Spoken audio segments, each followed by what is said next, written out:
Hello दोस्तों, मैं प्रशांत और आज के इस वीडियो में हम पेटीएम के शेयर्स के ऊपर बात करने जा रहे हैं। अब पेटीएम के शेयर्स के ऊपर क्यों बात करें?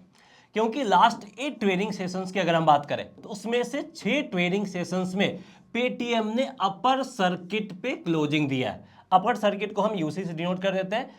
तो यहाँ पे आप देख भी सकते हैं 1 2 3 4 5 6 7 8 8 में से सिर्फ आज यानी 27 को छोड़ के और इस दिन जिस दिन रेड कैंडल फॉर्म हुआ था इस दिन छोड़ के हर एक दिन पेटीएम ने अपर सर्किट पे क्लोजिंग दिया है।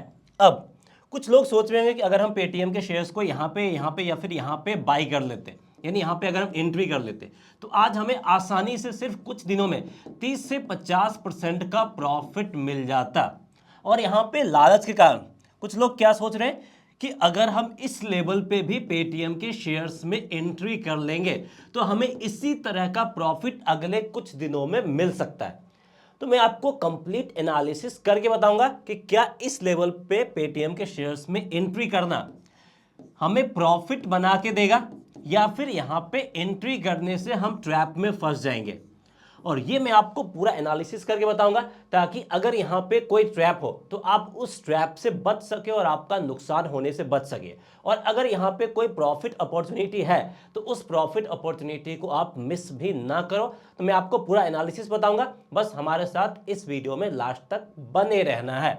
और इसके साथ साथ ये भी बताऊंगा कि पेटीएम में जो भी निगेटिव न्यूज था क्या वो निगेटिव न्यूज अब खत्म हो गया है? क्या पेटीएम का शेयर्स यहां से रिकवरी दिखाएगा? और अगर रिकवरी दिखाएगा तो टोटल रिकवरी कितने टाइम में आएगा?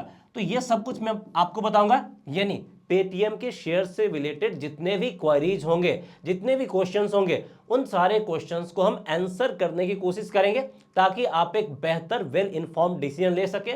और सब कुछ सोचने समझने के बाद अगर आप डिसीजन लेंगे तो वो डिसीजन आपका सही ही होगा। तो चलिए सबसे पहले पेटीएम को लेकर जो लेटेस्ट न्यूज आया उस न्यूज के ऊपर बात कर लेते हैं। पेटीएम के रिगार्डिंग जो लेटेस्ट न्यूज आया, सबसे पहले उसके जो चेयरमैन है पेटीएम पेमेंट बैंक के विजय शेखर शर्मा, उन्होंने रिजाइन कर दिया है। और विजय शेखर शर्मा जो थे वो part time non executive chairman थे पेटीएम पेमेंट बैंक के।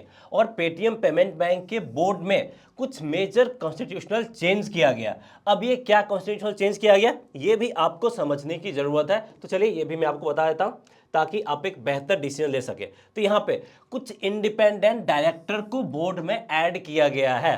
तो सबसे पहला सेंट्रल बैंक ऑफ इंडिया के फॉर्मर चेयरमैन श्रीनिवासन श्रीधर को ऐड किया गया है। रिटायर्ड आईएएस देवेंद्र नाथ सारंगी को ऐड किया गया। फॉर्मर बैंक ऑफ बड़ौदा के एग्जीक्यूटिव डायरेक्टर अशोक कुमार गर्ग को ऐड किया गया। और रिटायर्ड आईएएस रजनी शेखरी सिब्बल को पेटीएम पेमेंट बैंक के बोर्ड में ऐड किया गया एज ए इंडिपेंडेंट डायरेक्टर। और ये थोड़ा बहुत आप पेटीएम पेमेंट बैंक के बारे में सोच सकते हैं कि हल्का सा पॉजिटिव सेंटिमेंट वाइज इंपैक्ट कर सकता है। क्योंकि जब पेटीएम पेमेंट बैंक को लेके गड़बड़ी सामने आई थी तो उस टाइम पे चेयरमैन वही थे विजय शेखर शर्मा।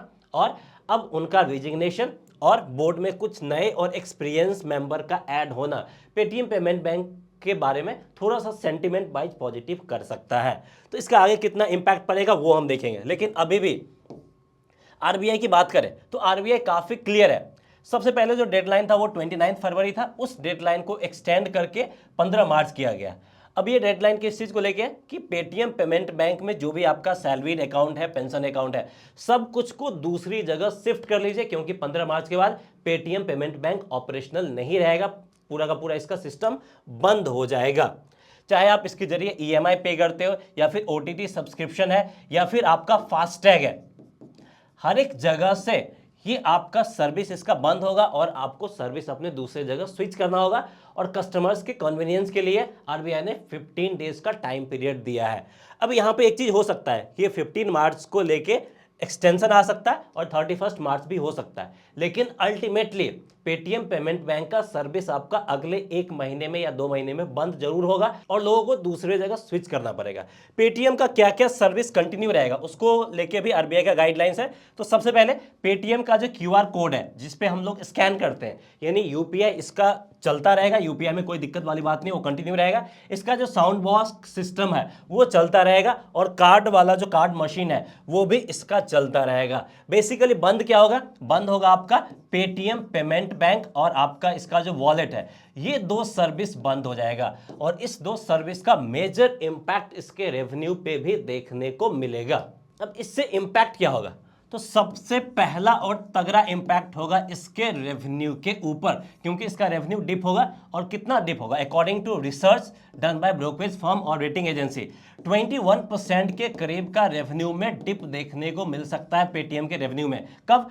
अगले 2 फाइनेंस ईयर यानी नेक्स्ट 2 फाइनेंस ईयर में लगभग 21% के रेट से इसका रेवेन्यू डिप हो सकता है।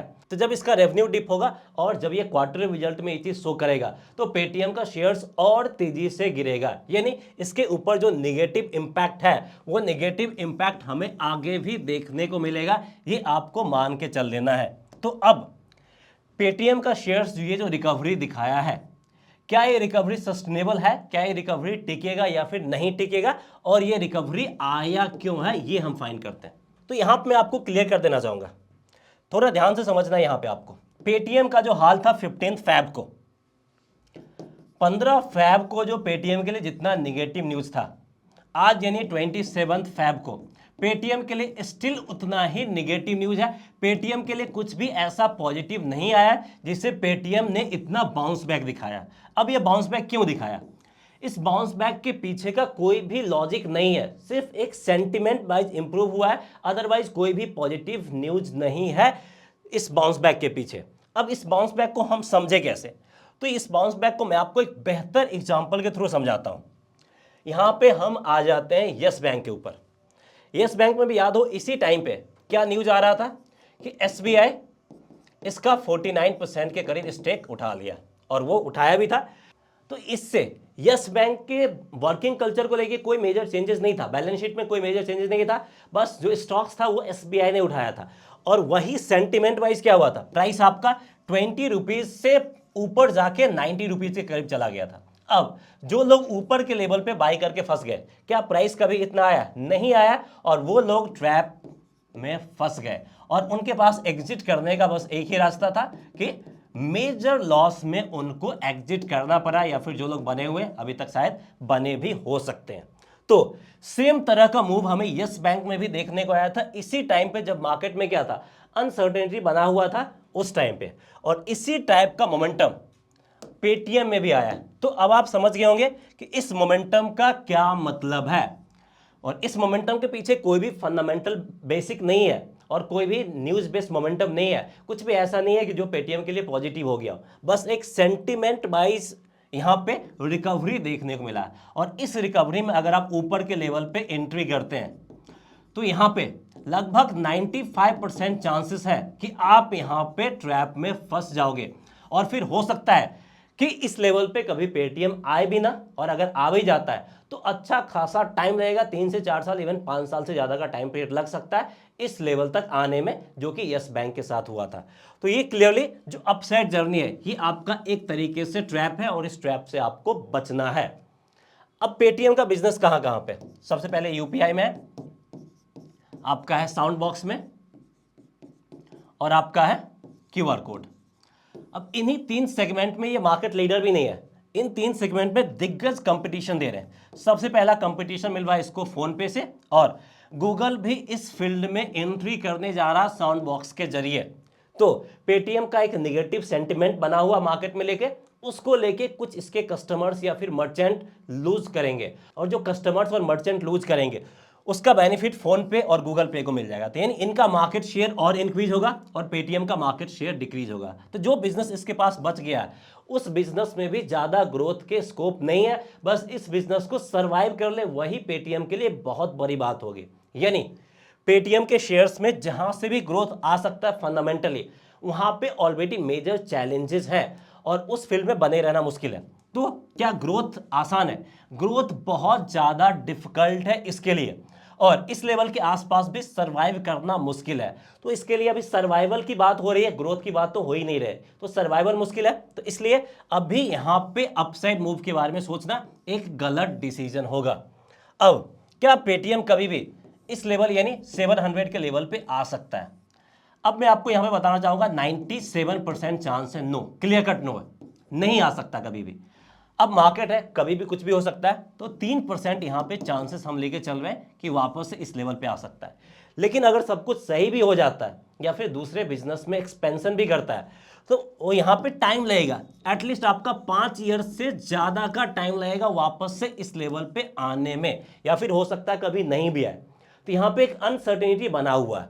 और एक और मैं क्लियर बताना चाहूँगा जिससे आपको डिसीजन मेकिंग में आसान हो जाएगा कि यहाँ पे क्या करना है। तो पेटीएम के शेयर्स में इस लेवल पे एंट्री करना आपका एक गैम्बलिंग है, यानी आप यहाँ पे लॉटरी टिकट खरीद रहे हैं। तो अगर आप चाहते हैं कि यहाँ पे आप एक लॉटरी टिकट खरीदें, तो फिर पेटीएम के शेयर्स में आप यहाँ पे एंट्री कर सकते हैं। अगर आप स्टॉक मार्केट की बात करें या फिर ट्रेडिंग या इन्वेस्टमेंट के एंगल से बात करें, तो एंट्री नहीं बनता है। क्यों नहीं बनता है?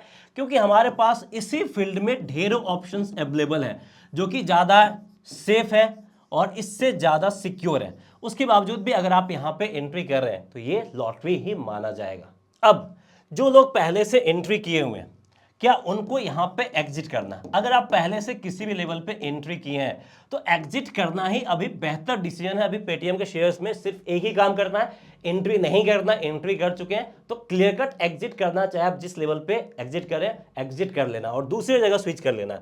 अब कहाँ कहाँ स्विच कर सकते हैं वो भी मैं आपको ऑप्शंस दिखा देता हूँ। बैंकिंग सेक्टर, एनबीएफसी फील्ड, उस सेक्टर में आप स्विच कर सकते हैं जहाँ पे बेहतर ऑप्शन है और बेहतर ग्रोथ पोटेंशियल भी है, और वो सारे लोअर लेवल पे भी अवेलेबल है। जैसे यहाँ पे मैं आपको बजाज फाइनेंस की बात कर लूँ, ये शेयर्स आपका 8000 करीब ट्रेड कर रहा था और मोस्टली ब्रोकरेज फर्म की माने तो ये 8000 के लेवल पे जा सकता है नेक्स्ट 12 मंथ्स में, और अभी आपका 6500 करीब चल रहा है। तो यहाँ भी अच्छा खासा ग्रोथ पोटेंशियल है, आप इसमें एंट्री कर सकते हैं।